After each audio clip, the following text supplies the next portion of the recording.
Good afternoon.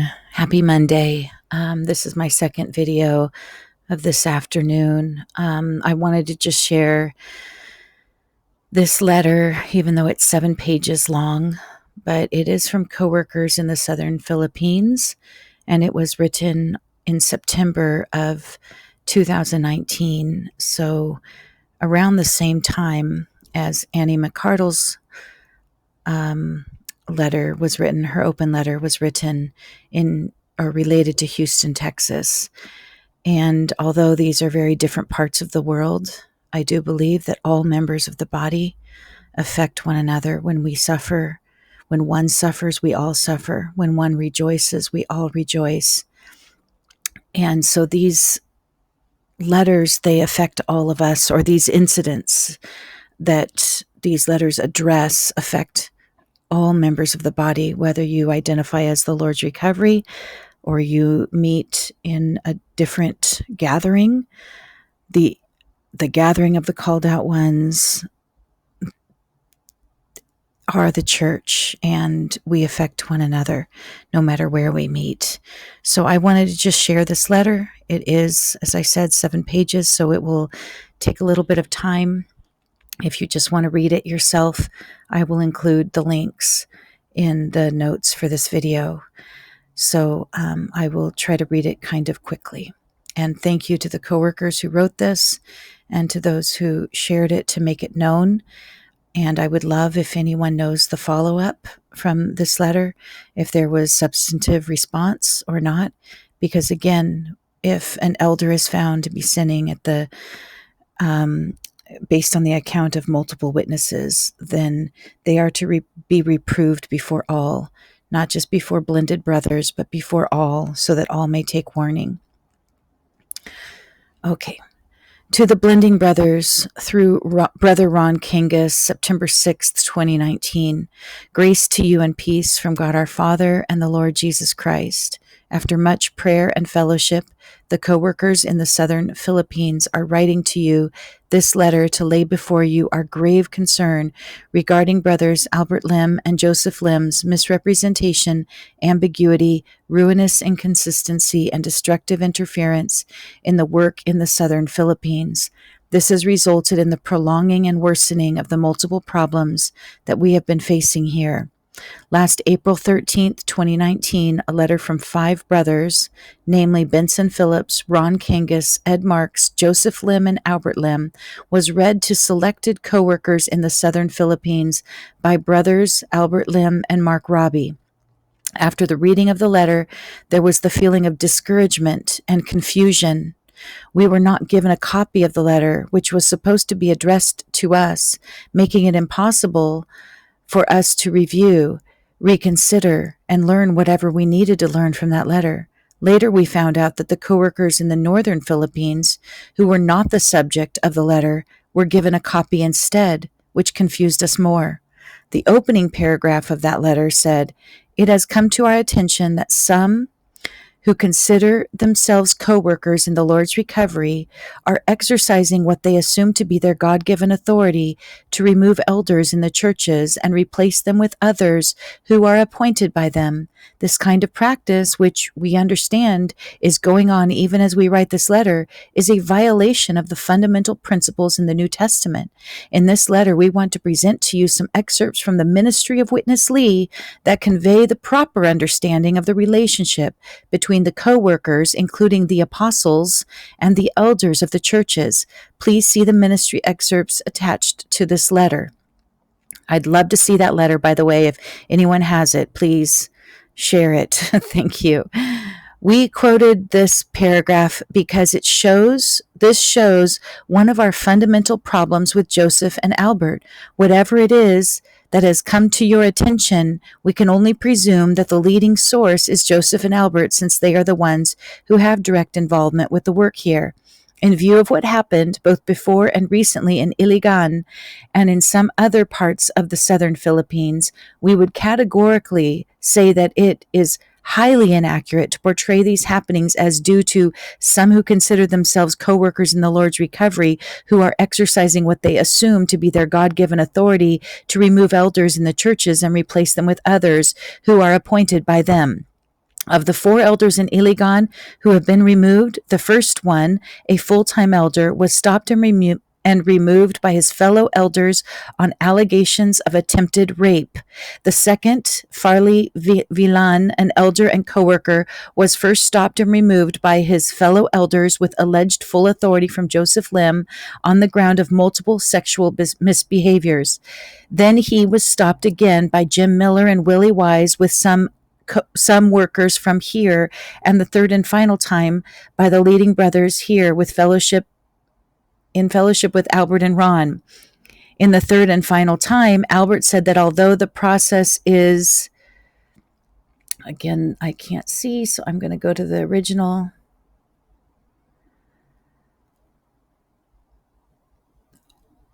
Although the process is wrong, yet the fact is strong. Forget about the process, let's go to the facts. The third one, also an elder and co-worker on the ground of previous committal of fornication, was removed by the leading brothers, including brothers David Tan, Steve Lim, and Richard Wan from Cebu.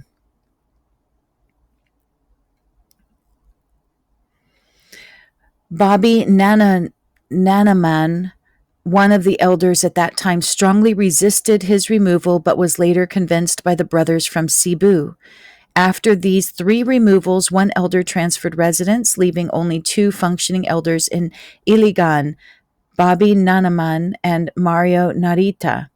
There was a feeling for the need of additional elders, so the co-workers laboring in Lanao, a cluster wherein Iligan is a part, recommended several brothers for the addition, but many were strongly rejected by Bobby Nanaman, approving only 2, both of whom were GBPI personnel.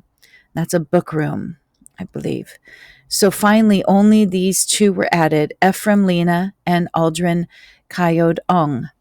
Later, Bobby Nanaman was removed on the ground of spiritual leprosy, resulting to dissension and division through the fellowship of the co-workers, mostly from Mindanao, and a letter signed by about 50 of them. The co-workers see this brother, both in heart and action, as a continuation of Brother Samuel Lee's devious act of sowing division by pitting churches and saints against the co-workers through negative and critical speaking against the work. Several attempts were made to cause him to turn, but to no avail. Eventually, some elders and co-workers are already considering not sending their young people to the training and conference in Iligan if the situation is not turned around. Albert later reacted why they were not informed first before the removal, but upon seeing the letter and its signer, he honored the removal. He even said that had they been informed, they would have double forced the removal. He also suggested how about remove, including the 3 elders, especially the 2 newly appointed, so the church in Iligan could start with a clean slate. The co-workers here already sensed that these 2, Ephraim and Aldrin, were affected and influenced by Bobby Nanaman, yet no one acted on that suggestion at that time.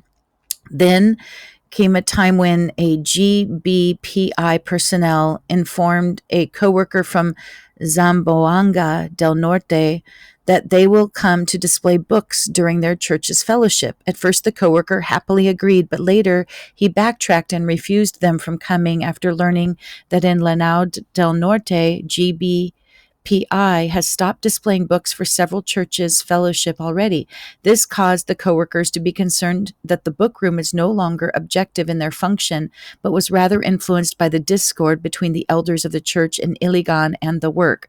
During the bi-monthly fellowship in General Santos City, this matter was discussed, and brothers Deseo Serra and Antero Castillon brought out Albert's previous suggestion to include in the removal the 2 newly appointed elders as the best solution to keep GBPI neutral and not dragged into the conflict between the church and the work. The other co-workers were convinced by Deseo and Antero's fellowship based upon Albert's suggestion, and they approved that the two elders be removed. Later, when Emmanuel Bongoles arrived from Manila, he was informed about the decision and was instructed by the co-workers to go to Iligan with Deseo and Antero to execute the decision.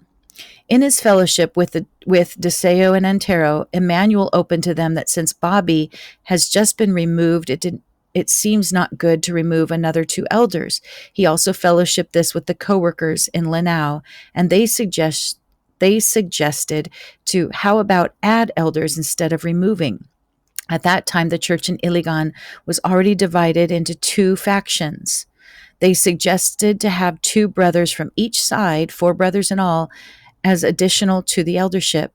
To this, Deseo replied that we should not be in a hurry in appointing, while Antero said that he has no leading from the Lord. The addition, therefore, was not carried out. Emmanuel told them that they will be responsible to the Lord about their decision, but he would also be responsible to the Lord for not carrying out the original decision by the co-workers. He therefore opened up to them the first decision to remove the 2 elders, and both Deseo and Antero agreed, so they went to Iligan to execute the decision. We purposely made this long narration of events to prove that 1. No elder here has been removed by some who consider themselves co-workers in the Lord's recovery, who are exercising what they assume to be their God-given authority to remove elders in the churches. The 3rd elder in Iligan who was removed due to previous fornication was done in fellowship by the leading brothers here. The removal of Bobby Nanaman was done in fellowship with a letter signed by about 50 co-workers and later honored by Albert. The removal of Ephraim and Aldrin was decided during the regular quarterly fellowship of the co-workers in General Santos City based on Albert Lim's suggestion. The first elder was removed by his fellow elders, and Farley Villan was first removed through manipulation by his fellow elders with alleged full authority from Joseph Lim. 2. No elder here was appointed as a replacement to the elders who was or were removed in a manner mentioned above. We fully agree that such practice is a violation of the fundamental principles in the New Testament. After the passing away of our so-called senior co-workers, we made a decision in the work here that decisions like appointing elders should be done in fellowship, especially among experienced workers, rather than by someone who presumes to possess such authority. It grieved our hearts to hear, and now, after having a copy, to read again even just the opening paragraph of that letter, and we hold our brothers Joseph Lim and Albert Lim responsible for misrepresenting the work here and giving you brothers a false impression based on what we believe is wrong information. We believe that this also exposed one of our fundamental problems with Joseph and Albert. Oftentimes they get their information about the work from other sources instead of directly talking to us. No wonder what they often have is one-sided information. Especially with the case of Joseph Lim, we feel that he only likes to get information from the ones he likes to listen to, like the GBPI personnel, rather than from the workers here. We admit that it is a handicap on our part because most of our leading ones are not computer literate and can hardly speak straight English. That is why oftentimes we feel we are left out in the dark, misunderstood, and misjudged.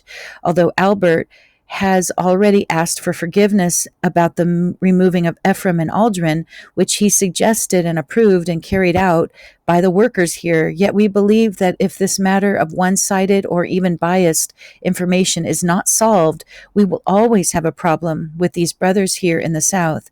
Another fundamental problem is the ambiguity, inconsistency, or lack of straightforwardness in their dealing with us and in their interference with the work here.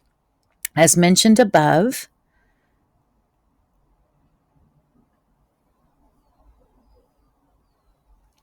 we saw Brother Albert's backtracking from his previous word regarding the removing of the 3 elders, especially the 2, Ephraim and Aldrin. A year ago, Brother Albert gave them the directive to remove the 2 elders in Iligan City, which when they executed it, the letter read, to selected workers on April 13th, 2019, hinted that they were lawless and immature apostles. Later, when Albert was confronted concerning his reversal from his position a year ago, Brother Albert lightly dismissed the matter by saying that he did not remember directing the co-workers to remove the two elders in Iligan City in 2018, though later he apologized because he is for peace. At an earlier date in April 2019, Brother Albert sent a text message to a leading coworker directing him not to appoint or remove elders in the southern Philippines. He added in his text message that one can be an apostle in Ozamis, but not in Iligan or in Cebu. This text message was Brother Albert's rash reaction to a rumor spread by divisive brothers in Iligan City that some coworkers are going to Iligan to appoint elders. The truth of the matter is that the coworkers went to Iligan City to coordinate for the practical services in the 2 weeks college training. The coworkers were not only bothered by his absurd statement, but also alarmed by Brother Albert's ruinous inconsistency. In the first case of removing Brother Bobby Nanaman from the eldership, Brother Albert considered it as a legitimate act of apostleship. Then in the second case of removing the two elders, it was considered as an illegitimate act by lawless and immature apostles. It is safe to say that even without much consideration, one can conclude that these two cases were the same in nature. These are related and consecutive cases of three elders in the same locality sowing division in the churches by means of public criticism and open rebellion against the work. Such serious actions definitely warrant disqualification from the eldership in the church. Then, adding insult to injury, despite his blatant inconsistency and absurd statements, Brother Albert Lim callously directed the co-workers to reinstate the two elders in Iligan City. His directive of reinstating the two elders resulted in the humiliation and open shaming of the co-workers before the saints and the churches. This reinstatement is like the putting of a bright spotlight on their backtracking and reversal from their previous decision. Nevertheless, bearing the full brunt of the humiliation and shame, the co-workers reinstated the two elders right after the 2 weeks college training held in Iligan City last May 2019. The following Lord's Day after the reinstatement, there was an open division in the church life in Iligan City, which is still existing until today. Later on, through his response to our letter, Brother Albert Lim unashamedly told us that the problem of division in Iligan should be solved by the elders in Iligan and some qualified workers. During this time, the leading co-workers in the southern Philippines would insist that he has to personally solve the problem of division in Iligan City because it was the direct result of his interference in the previous effort by the co-workers who were genuinely solving the problem in Iligan City. Another point that caught the attention of the co-workers during the reading of the letter on the night of April 13th was the mentioning of Brother Joseph Lim as one of the signatories of the letter. The co-workers in the southern Philippines, being an elder of the church in Quezon City and the manager of the gospel book room of the co-workers in the southern Philippines, so they were concerned about Joseph Lim as a signatory, since I believe they mean since he was an elder of the church in Quezon City and the manager of the gospel book room of the Philippines in Iligan City. His standing in the work was put in question because of an event that transpired last February of this year. After the decision was executed by the co-workers of the southern Philippines in removing the two elders in Iligan City from the eldership, a senior co-worker in the southern Philippines received a text message from Brother Joseph Lim. In his text message, he explicitly mentioned that he, Brother Joseph, does not agree with the decision of the co-workers and also the action of the co-workers in using Brother Albert's name to give some semblance of legitimacy in the decision. The text also said that he, Brother Joseph, in thorough fellowship with the leading co-workers in the U.S., are jointly admonishing the co-workers in the southern Philippines to reconsider their actions. and reinstate the two elders in Iligan City. Brother Joseph Lim ended his text message with a sober warning that if the case of the two elders is not properly handled, there will be repercussions coming that will greatly affect the recovery and testimony of the Lord in the southern Philippines. The co-workers in the southern Philippines greatly considered the text message of Brother Joseph Lim as a direct interference in the decision of the work. His words clearly showed that he went beyond the measure of his role as an elder in Quezon City and as a manager of the Gospel Book Room in Iligan City. A few years back, Brother Joseph Lim already had a history of interfering in the church affairs in Iligan City. He directed Brother Tony Sai, an elder in Iligan City, to handle the case of removing a fellow elder, Brother Farley Villan, in the eldership in Iligan City. When the co-workers exhorted Brother Tony concerning the principle that in practice it is the spiritual responsibility and domain of the work to handle cases related to the removal of an elder, Brother Tony confessed to the co-workers that it was Brother Joseph Lim who gave him full authority to investigate the case of Brother Farley Villan, resulting in his removal from the eldership. During the first quarter of 2018, at the height of Brother Aldrin and Brother Ephraim's public criticism and aggressive opposition to the work, meetings were held by the Gospel Book Room personnel in which these two elders took the lead, being book room personnel themselves. An argument occurred in one of the meetings concerning the cancellation of the 2 weeks college training scheduled for April 2018. The book room personnel, Brother Gilbert and Brother Isabello, expressed their opinion during the meeting that bookroom personnel as meeting saints in the local churches should submit to the decision of the work regarding the cancellation of the 2 weeks training. But the two elders who were taking the lead in the meeting argued strongly that bookroom personnel should put aside the decision of the work in canceling the training. While the 2 weeks college training was canceled, these two elders, feigning repentance, went to the leading co-workers in Ozamis City to apologize for their rebellious actions. After apologizing for their actions, these two elders came back to Iligan City and vindictively recommend to Brother Joseph Lim the dismissal of Brothers Gilbert and Isabello from their service in the book room, since they took the side with the other group. Brother Joseph sided with the recommendation of these three elders by giving his approval and dismissing the two bookroom brothers. We recognize that as president of the book room, the removing of these brothers as bookroom personnel is entirely within Joseph Lim's authority and prerogative. Yet on the other hand, this partial, unjust, and vindictive action committed by the bookroom management to these two brothers could be considered as one of the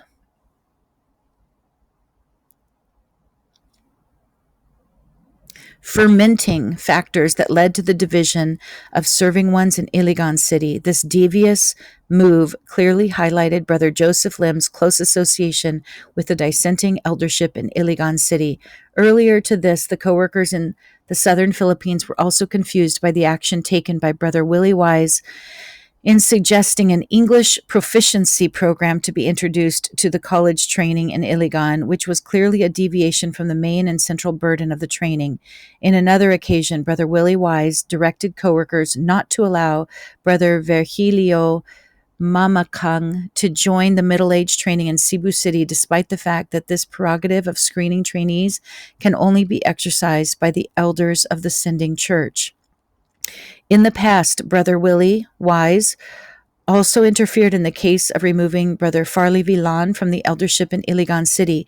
The work had earlier decided to bring the case of Brother Farley to the ministering brothers during the scheduled 2018 PTERO, so I guess Philippines training for elders and responsible ones, in Malabon. But Brother Willie, together with Brother Jim Miller in 2017, strongly suggested to the co-workers that the work must come up with an immediate decision in the case of Brother Farley instead of waiting for the 2018 PTERO, Philippines training of elders and responsible ones. The co-workers felt that the strong suggestion of the two ministering brothers clearly bordered on their interfering in the decision of the work in the southern Philippines.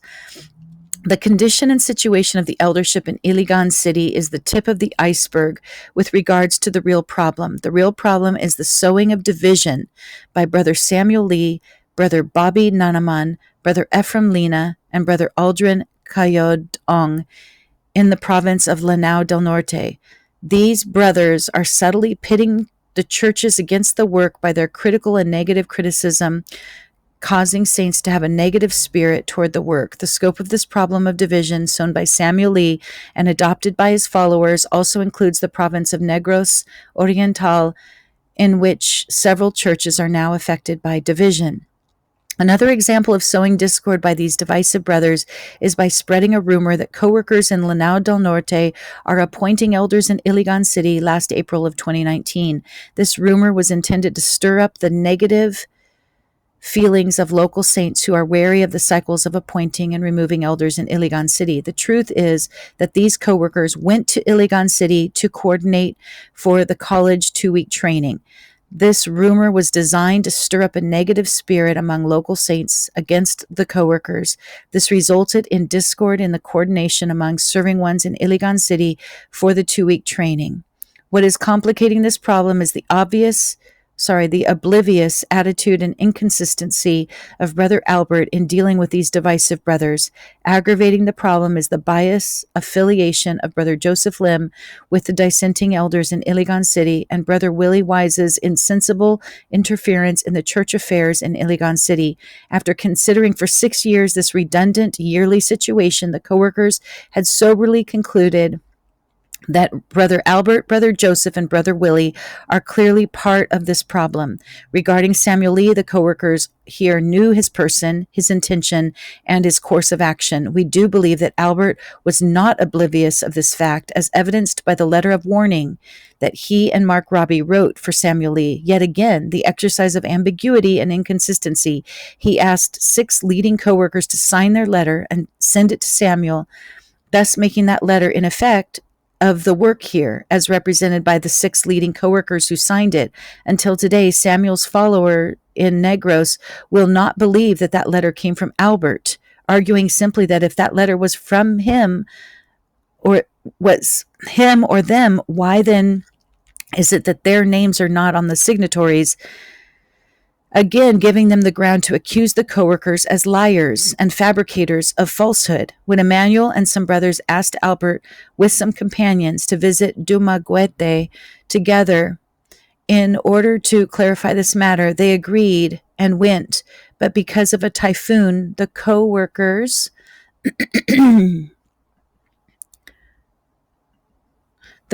from Mindanao were not able to cross the sea to Dumaguete. Later, they found out that instead of clarifying this matter, Albert just told the saints that Samuel is doing fine in the U.S. and is being involved in the services, thus, in effect, uplifting Samuel and discrediting the co-workers before the eyes of Samuel's follower in Negros.